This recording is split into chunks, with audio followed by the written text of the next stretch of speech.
안녕하세요. 오늘은 소그룹 11번째 시간입니다. 시간이 여전히 굉장히 빨리 흘러가고 있는데요. 오늘은 마가복음 6장의 내용을 같이 짧게 살펴보고자 합니다. 굉장히 재밌는 내용인데요. 6장 45절부터 이제 나온 내용인데 예수님께서 제자들을 보내시고 제자들끼리만 배를 타고 이제 호수를 항해하는 바다를 항해하는 그런 내용입니다. 그리고 예수님께서는 이제 산에서 기도하고 계시고 갑자기 폭풍이 와가지고 제자들이 죽게 생겼는데 예수님께서 다시 물 위를 걸으셔가지고 제자들에게 오는, 제자들은 여전히 예수님 알아보지 못하고 유령이다 뭐 이렇게 패닉이 걸려가지고 이렇게 무서워하는 장면, 예수님께서 제자들을 구출해 주시는 장면, 이것에 대해서 저희가 같이 살펴보고자 합니다. 먼저 45절에 가시면은 45절에 이렇게 말을 하고 있어요. 6장 45절 마가복음. 예수께서 즉시 제자들을 재촉하사 자기가 무리를 보내는 동안에 배 타고 앞서 건너편 벳세다로 가게 하시고. 그러니까 지금 여기 첫 번째 부분에 굉장히 좀 재밌는 내용인데, 예수께서 즉시 제자들을 재촉하사 이렇게 말을 하고 있어요. 그러니까 재촉하다라는 말이 저희의 이해에 의하면은 빨리 가도록 하다, 뭐 이런 재촉하다 이런 거잖아요. 근데 이게 원어로 보면은 강제하다라는 말이에요. 강제하다. 그러니까 예수님께서 지금 제자들을 강제로 억지로 밀어가지고 제자들로 하여금 빨리 배를 타고 바닷가로 항해하게 하는 장면이죠. 그러니까 지금 예수님께서 이렇게 하실 수밖에 없었던 이유가 있다라는 것이에요. 예수님께서 억지로 제자들을 그렇게 하실 수밖에 없었다라는 이유가 그 바로 전에 있는데, 그 바로 전의 장면이 5천 명을 먹이시는 장면입니다. 굉장히 영광스러운 장면이죠. 그런데 이 5천 명을 먹이시는 장면에 대해서 요한복음 6장 15절에 이렇게 말을 하고 있어요. 그러므로 예수께서 저희가 와서 자기를 억지로 잡아 임금 삼으려는 줄을 아시고 다시 혼자 산으로 떠나가시니라. 참 재밌는 내용이에요. 5천 명 이상을 예수님께서 먹으셨는데 사람들이 깜짝 놀라는 거예요. 이제 와, 진짜 이스라엘 왕이 될 수 있겠다. 이 사람이 지금 이스라엘 왕이 되면은 우리 군대들이 식량에 대한 걱정을 하지 않아도 될 것이고, 왜냐면은 막 끊임없이 막 음식이 나오잖아요. 예수님께서 5천 명을 먹으신 장면에서. 우리가 강국이 될 수 있겠다. 진짜 이 사람이 왕이 돼야겠다. 이런 생각에서 벗어나지를 못하는 것이죠. 그래서 15절에 의하면은 무리들이 억지로 예수님을 임금을 삼으려고 했다. 이렇게 말을 하고 있어요. 근데 진짜 문제는 뭐냐면은 이런 무리들의 흐름에 제자들이 동조하기 시작하는 거예요. 제자들은 원래부터 예수님께서 왕이 되기를 원하고 있었거든요. 그러니까 지금 더 할 수 없는 기회인 거죠. 5천 명을 먹이신 장면, 근거가 분명하겠다. 그 다음에 이것을 지지하는 수많은 사람들이 주위에 있겠다. 그러니까 이제 뭐 다 차려놓은 거예요. 예수님께서 왕이라고는 말만 선포하면은 모든 게 갖춰진 상태인 거죠. 그래서 예수님께서 다시 마가복음 6장으로 돌아와서 억지로 무리들을 해산시키시고 제자들을 억지로 바다로 항해하게 할 수밖에 없었다는 것입니다. 이제 예수님께서는 산으로 올라가시고, 저희가 읽은 대로 다시 한번 볼까요? 6장 46절에 무리를 작별하신 후에 기도하러 산으로 가시다, 이렇게 하고 있어요. 예수님께서는 산으로 가시고, 47절에 보면은 제자들끼리만, 예수님이 없는 배죠. 제자들끼리만 배를 타고 호수 바다에서 항해를 하고 있습니다. 근데 이제 여기서부터 이야기가 재밌어져요. 예수님이 이제 배에 없잖아요. 그러니까 온갖 대화, 온갖 말을 다 하기 시작하는 거예요. 제자들은 너무 지금 이게 불만인 것이죠. 예수님께서 왜 이런지 이해가 안 되는 거예요. 이게 한두 번도 아니고 계속. 그리고 지금 5천 명을 먹이신 장면은 너무나 좋은 기회였는데 근거가 너무 확실하잖아요. 눈에 보이고. 그런데 예수님께서 거절하신 거예요. 그러니까 제자들은 예수님을 이해할 수 없는 이 마음에서부터 뭐가 계속 흘러나오기 시작하는 불평, 비난, 이 비평, 이런 것들이 계속 흘러나오기 시작하는 거예요. 예수님이 이해가 안 되는 것이죠.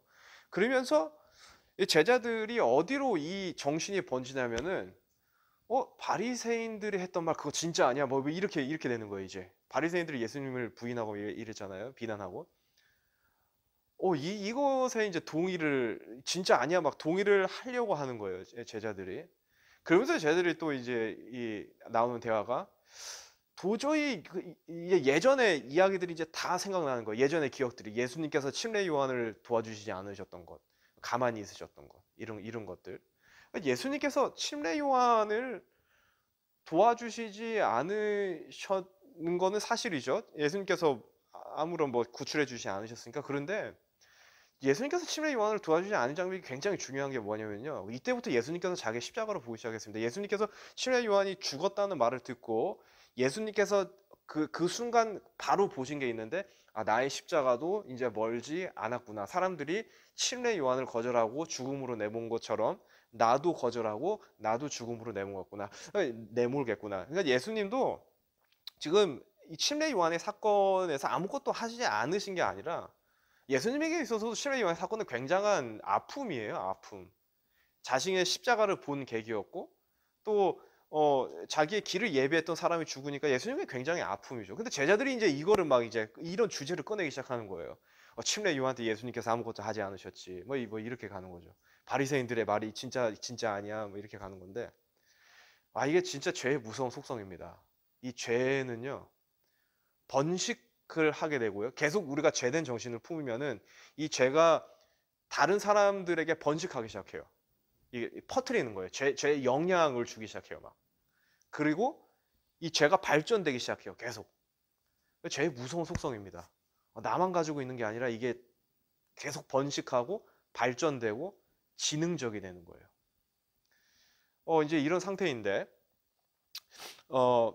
이 정도까지 갔어요. 지금 제자들이 이 시대 소망에 보면은 예수님을 비평하면서 이 정도 수준까지 갔습니다. 제가 짧게 읽어드릴게요. 한번 들어보세요. 시대 소망 380페이지에 보면은 바리새인들이 주장하는 대로 예수님이 사기꾼은 아닐까 하고 그들은 의심하였다. 와, 진짜 바리새인들 말대로 예수님 진짜 사기꾼 아니야? 뭐 이렇게 이제 가는 거예요. 의심하였다. 이 단어, 의심하였다. 불신이죠. 죄의 정신이 결국 불신으로 이끄는 것입니다. 이렇게 있는데, 예수님께서 저희 48절에 보시면 예수님께서 나타나세요. 근데 이걸 한번 잘 보세요. 48절. 바람이 거스림으로 제자들의 괴로이 노젓는 것을 보시고 밤 사경 즈음에 바다 위로 걸어서 저에게 오사 지나가려고 하시매. 여기 보면 바람이 거스림으로 제자들이 괴로이 노젓는 것을 예수님께서 보시고 밤 사경 즈음에 바다 위로 걸어서 저에게 오사 지나가려고 하시매. 이렇게 표현을 하고 있어요, 지금. 자, 그런데 여기서 진짜 놀라는 장면은 무엇이냐면은 예수님께서 오셨다는 거예요. 제자들을 구출하기 위해서. 예수님께서 제자들이 한두 명씩 이제 물에 빠지기 시작하고 이제 허우적대기 시작하고 진짜 죽기 일보 직전에, 거봐, 나를 의심하고 나를 비평하고 나를 비난하는 결과가 바로 그것이지 하면서 멀리서 이렇게 웃으시는 이런 장면을 우리가 상상할 수 있는데, 예수님께서 오셨어요. 이게 비정상적인 거예요. 자기를 비판하고 자기를 사기꾼이라고 의심하고, 심지어는 침례 요한의 예수님에게 아픔이 됐던 그 사건까지 들먹이면서 예수님을 비난하기를 주저하지 않았던, 그 죄의 정신을 사랑하였던 그 제자들에게 예수님께서 오셨다는 것이죠. 자, 그런데 여기서 진짜 소스라치게 놀란 장면이 있어요. 한번 자세히 2절을 보시면은 괴로이 노젓는 것을 보시고 밤 사경 즈음에, 바다 위로 밤 사경 즈음에, 지금 시간을 명확하게 기술하고 있거든요. 밤 사경 즈음에. 밤 사경의 이 의미에 대해서는 사실 이제 이번 안식일에 제가 설교 때 조금 더 다룰 건데, 그거에 대한 더 중요한 의미가 있어요. 밤 사경이라는. 근데 예수님께서 밤 사경쯤에 오셨다는 것을 정확하게 기술하는 이유가 무엇이냐면은 예수님께서 처음부터 오시지 않으셨다는 거예요. 이게 정말 소스라치는 사실이에요. 제자들이 이제 이 폭풍을 만나가지고 막 혼자 온갖 힘을 다해보고 한 예수님께서 처음부터 오신 게 아니라 제자들한테 밤 사경쯤에, 그러니까 제자들이 할 거 다 해보고 이제 진짜 우리 이제 진짜 죽겠다. 그게 밤 사경쯤이거든요. 그런데 예수님께서 그때 오셨어요. 이게 놀라운 것이죠. 예수님께서 왜 처음부터 오시지 않으셨을까? 오시려면 그냥 진작 처음부터 오시지. 밤 사경 즈음에 하필 이때. 하필 왜 이때 오셨을까? 자, 이거를 시대소망에서 기가 막히게 잡아내고 있어요. 시대소망 381페이지에 보면은 그들의 마음이 진정되고 거룩하지 못한 야심이 가라앉고 거룩히 도움을 요청하는 기도를 드렸을 때 그들은 구조를 받았다. 재밌죠?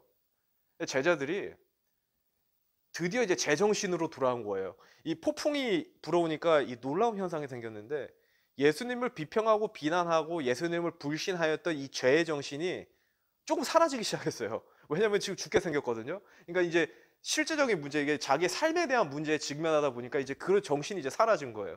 그러면서 이제 나중에 이제 할 거 다 해보고 안 되니까 이제 제정신으로 제자들이 돌아왔는데, 그게 뭐냐면은, 우리 예수님이 진짜 필요했구나. 이렇게 된 거예요.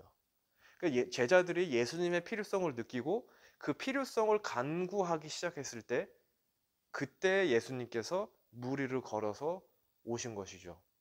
이때가 밤사경이에요. 그래서 마가복음은 밤사경이라는 시간을 아주 중요하게 거기에 넣고 있는 것입니다. 자, 여기서 정말 중요한 사실이 있는데요. 예수님께서 밤사경에 오셨다는 사실은 무엇이냐면은, 예수님에게 있어서 제자들의 전의 상태가 중요하지 않다는 거예요. 만약에 제자들의 전의 상태가 중요하다면, 제자들의 전의 상태 저희가 방금 전에 살펴봤듯이 잘 알잖아요. 예수님을 막 사기꾼이라고 하는 정신, 바리새인들이 맞다는 정신, 침례 요한 예수님께서 뭐 했냐라는 이런 말, 이런 불평과 온갖 비난. 만약에 예수님한테 제자들의 이 상태, 이 전의 상태가 중요했다면 예수님 오시면 안 됩니다. 쟤들이 그냥 죽도록 놔둬야죠. 물에 빠져가지고 우리가 잘못했네 막 이렇게 할 때까지 놔둬야죠. 근데 예수님께서 오셨다는 것은 예수님에게 있어서 제자들의 그 전의 상태, 불신과 죄를 사랑했던 그 상태가 예수님에게 중요하지 않다는 거예요. 예수님한테 지금 가장 중요한 것은 무엇이냐면은 예수님을 필요로 하는 그 마음, 예수님을 다시 의지하려는 그 마음, 그 마음이 지금 예수님한테는 가장 중요한 거예요. 그래서 그 마음이 들었을 때 제자들에게, 그리고 예수님께 간구하기 시작했을 때, 그래서 예수님께서 나타나신 것입니다. 죄와 우리가 싸우면서 허우적대는 모습, 어쩌면 제자들의 모습이 우리의 모습입니다. 나의 죄와 내가 싸워본다고, 그리고 나의 죄를 내가 이겨본다고, 막 이렇게 날마다 싸우는데, 이 날마다의 나의 죄와의 나의 이기심, 나의 자존심, 이런 죄를 사랑하는 정신과 내가 날마다 처절한 싸움을 하면서 가장 중요한 것은 무엇이냐면은 바로 예수님의 필요성을 느끼는 것입니다. 예수님은 우리가 예수님의 그 십자가의 의, 내가 도저히 이 싸움에, 이 죄에서 내 자신 스스로 이길 수 없음을 깨닫고 예수님의 십자가의 의를 의지하려는 그 마음을 우리가 품을 때에 예수님께서는 우리의 불의, 우리가 죄를 사랑했던 그 상태, 그 불의를 보시지 않으십니다. 예수님에게 있어서 우리의 그 불의가, 예전에 있었던 그 불의가 중요하지 않은 것이에요. 예수님에게 있어서 가장 중요한 것은 우리가 여전히 예수님의 십자가의 그 의를 의지하고 예수님의 필요성을 오늘도 간구하고 오늘도 원하는 그 마음, 그것이 예수님에게 있어서는 가장 예수님께서 보시는 중요한 것이라는 것이죠. 모든 사람들이 오늘도 예수님이 필요합니다. 그래서 오늘도 필요한 예수님에게 우리가 그 의를 의지하고 그 십자가를 의지하는 그런 귀중한 하루가 되면 좋겠습니다.